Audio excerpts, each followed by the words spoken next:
പിന്നീടുള്ളത് ഈ മെഡിക്കൽ ഗവേഷണം അതുപോലെ തന്നെ ഉന്നത വിദ്യാഭ്യാസവും ഇതും വളരെ ബന്ധപ്പെട്ട് കിടക്കുന്ന ഒന്നാണ്. മെഡിക്കൽ വിദ്യാഭ്യാസത്തിൽ തന്നെ ഒരുപാട് മാറ്റങ്ങൾ വരേണ്ടതായിട്ടുണ്ട്. അപ്പോൾ അതിനുള്ള ശ്രമങ്ങൾ ഈ ഗവേഷണത്തിൻ്റെ ഭാഗമായിട്ടുണ്ടാവും. അപ്പോൾ അതിൻ്റെ തുടർച്ചയെന്ന പോലെ ഉന്നത വിദ്യാഭ്യാസ രംഗത്ത് കഴിഞ്ഞ 10 വർഷങ്ങളിൽ നിരവധിയായിട്ടുള്ള ഇൻവെസ്റ്റ്മെൻ്റ് ഉണ്ടായി. അത് കോളേജുകൾ മുതൽ യൂണിവേഴ്സിറ്റികൾ വരെയുള്ള വിവിധ സംവിധാനങ്ങളിൽ വലിയ ഇൻവെസ്റ്റ്മെൻ്റ് ഉണ്ടായി. അതും ഇതുപോലെ തന്നെ ആദ്യമായി കേന്ദ്രീകരിച്ചിരിക്കുന്ന കിഫ്ബി മുഖേന ധാരാളം പുതിയ ക്ലാസ് റൂമുകൾ, സയൻസ് ബ്ലോക്കുകൾ ഉൾപ്പെടെയുള്ള നിരവധി സംവിധാനങ്ങൾ വിവിധ കോളേജുകൾ തലത്തിൽ പോലും നമുക്ക് കൊണ്ടുവരാൻ കഴിഞ്ഞു. എന്ന് വെച്ചാൽ വളരെ വർഷങ്ങളായിട്ട് ഉന്നത വിദ്യാഭ്യാസ രംഗം വളരെ ഉപേക്ഷിക്കപ്പെട്ട നിലയിലോട്ട് പോയിക്കൊണ്ടിരിക്കുകയാണ്. പ്രത്യേകിച്ച് ഈ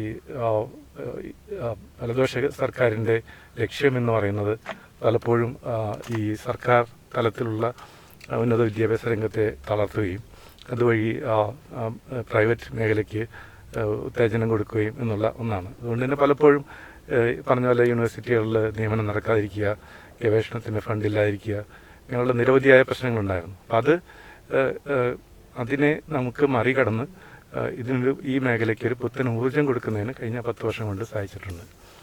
ഇനി നമുക്ക് ഉള്ള ഇതിൻ്റെ ഒരു അടുത്ത ലക്ഷ്യം എന്ന് പറയുന്നത് നോളജ് ഇക്കോണമിയുമായിട്ട് ഉന്നത വിദ്യാഭ്യാസ രംഗത്തെ ബന്ധിപ്പിക്കുക എന്നുള്ളതാണ്. അത് വളരെ ഈ അന്താരാഷ്ട്ര തലത്തിലുള്ള വിദ്യാഭ്യാസ സ്ഥാപനങ്ങളുടെ നിലവാരത്തിലോട്ട് നമ്മുടെ സർവകലാശാലകളെയും കോളേജുകളെയും ഉയർത്തിക്കൊണ്ടുവരിക എന്നുള്ള ഒരു വലിയ ലക്ഷ്യമുണ്ട്. അപ്പം അതിന് വലിയതായിട്ടുള്ള ഇൻവെസ്റ്റ്മെൻറ്റ് വേണം. അതിന് തയ്യാറായ ഒരു സർക്കാർ സംവിധാനം വേണം.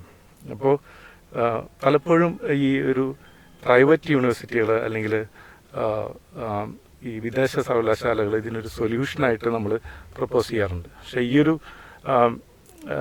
ഇത്തരം പ്രത്യേകിച്ച് വിദേശ സർവകലാശാലകളെ കുറിച്ചുള്ള പല ഡിസ്കഷനിലൊക്കെ നമ്മൾ പങ്കെടുക്കുന്നതാണ്. അപ്പോൾ അവരുടെ ഒരു പ്രധാന ലക്ഷ്യം എന്ന് പറയുന്നത് ഇവിടെ നമുക്ക് വിദ്യാർത്ഥികളെ പഠിപ്പിക്കുക എന്നതിനപ്പുറം ഒരു ഗവേഷണത്തിനുള്ള മുൻഗണന ഇല്ല. അപ്പോൾ ഗവേഷണത്തിനുള്ള മുൻഗണന ആരാണ് ഇവിടെ കൊടുക്കുക?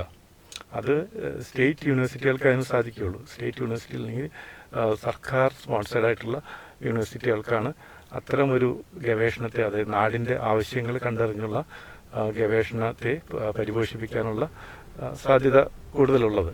നമ്മൾ വിദേശത്തുള്ള മിക്ക സർവകലാശാലകളും നോക്കിക്കഴിഞ്ഞാലും ടോപ്പ് യൂണിവേഴ്സിറ്റികൾ എന്നെല്ലാം പറയുന്നത് സ്റ്റേറ്റ് യൂണിവേഴ്സിറ്റികളാണ്. അത് പ്രൈവറ്റ് യൂണിവേഴ്സിറ്റികൾ വളരെ ചുരുക്കമുള്ളൂ അങ്ങനെ വരുന്നത്. അപ്പോൾ അത് ആ ഗവേഷണ രംഗത്തിൻ്റെ ഒരു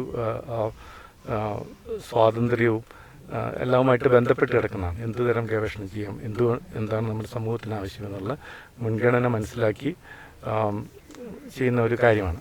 അപ്പോൾ ഇതുമായിട്ട് ബന്ധപ്പെട്ട് ഇപ്പോൾ നമ്മൾ പല സയൻസ് പാർക്കുകളും കേരളത്തിൽ തുടങ്ങി വെച്ചിട്ടുണ്ട്. ഇതെല്ലാം ഇതൊന്നും പെട്ടെന്ന് അങ്ങനെ ഒറ്റയടിക്ക് നടപ്പിലാകുന്ന കാര്യങ്ങളല്ല. ഇതെല്ലാം നിരവധി വർഷങ്ങൾ കൊണ്ട് നമ്മൾ ബിൽഡ് ചെയ്തെടുക്കേണ്ട ഒരു സംഭവമാണ്. അപ്പോൾ അതിനുള്ള തുടക്കം കഴിഞ്ഞ 10 വർഷങ്ങളിലും ഉണ്ടായിട്ടുണ്ട്.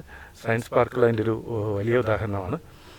അതിൻ്റെ തുടർച്ച എന്ന പോലെയാണ് നമ്മൾ നോളജ് സിറ്റി എന്നുള്ള പുതിയ കൺസെപ്റ്റ് ഇപ്പോൾ പ്രപ്പോസ് ചെയ്തിരിക്കുന്നത്. അപ്പോൾ അത് 4 നഗരങ്ങളിൽ ഇതുപോലെ തിരുവനന്തപുരം, കൊച്ചി, തൃശ്ശൂർ, കോഴിക്കോട് എന്നീ നഗരങ്ങളിൽ നോളജ് സിറ്റി അല്ലെങ്കിൽ വിജ്ഞാന നഗരം എന്നുള്ള ഒരു കൺസെപ്റ്റ് നമ്മൾ പ്രപ്പോസ് ചെയ്തിട്ടുണ്ട്. അപ്പോൾ അതിനുള്ള അതൊരു വലിയ മാറ്റത്തിന് കേരളത്തിലെ ഉന്നത വിദ്യാഭ്യാസ രംഗത്ത് സാധ്യത കുറിക്കുന്നതാണ്. അതിൻ്റെ മറ്റു വശം എന്ന് വെച്ചാൽ നമ്മളിപ്പോൾ ഈ ടൂറിസം രംഗത്തുണ്ടായ വികസനം അത് നമ്മളൊരു വളരെ ചെറിയ ലക്ഷ്യത്തിൽ നിന്ന് തുടങ്ങിയതാണ്. ഇപ്പോൾ നമ്മുടെ എക്കോണമിയുടെ ഒരു പ്രധാന ഭാഗമായിട്ട് ടൂറിസം രംഗത്ത് നിന്നുള്ള വരുമാനം മാറിക്കഴിഞ്ഞിട്ടുണ്ട്. ഇതുപോലെ തന്നെയാണ് നമ്മുടെ ഉന്നത വിദ്യാഭ്യാസ രംഗത്ത് നമുക്ക് വലിയ ഒരു സാധ്യതയുണ്ട്. ആ സാധ്യത നമ്മളിപ്പോൾ തന്നെ മുന്നിൽ കണ്ട് വിദേശ വിദ്യാർത്ഥികളെയും അതുപോലെ തന്നെ മറ്റു സംസ്ഥാനങ്ങളിൽ നിന്നുള്ള വിദ്യാർത്ഥികളെയും എല്ലാം ആകർഷിക്കുന്ന നിലയിലോട്ട് നമ്മുടെ സംസ്ഥാനത്തെ ഉന്നത വിദ്യാഭ്യാസ രംഗത്തെ വളർത്തിക്കൊണ്ടുവരേണ്ടതായിട്ടുണ്ട്. അപ്പോൾ അതിനുള്ള പ്രാരംഭ ദശയിലുള്ള നടപടികൾ നമ്മൾ ഓൾറെഡി തുടങ്ങിക്കഴിഞ്ഞു. ഉന്നത വിദ്യാഭ്യാസത്തിൻ്റെ ഹബ്ബാകുക എന്ന് പറയുന്ന ഇൻ്റർനാഷണൽ ഗ്ലോബൽ ഹബ്ബായിട്ട് മാറുക എന്നുള്ള ഒരു ഒരു ഒരു വിഷനാണ് നമ്മൾ മുന്നോട്ട് വയ്ക്കുന്നത്. ആ വിഷന് അനുസരിച്ചുള്ള പ്രവർത്തനങ്ങളാണ് കഴിഞ്ഞ വർഷങ്ങളിൽ ഇവിടെ നടന്നത്. അതിൻ്റെ തുടർച്ച ഉണ്ടാവുക എന്നുള്ളതാണ്, അല്ലെങ്കിൽ അതിൻ്റെ പ്രവർത്തനങ്ങൾ മുന്നോട്ട് പോകാത്ത അവസ്ഥയുണ്ടാകും.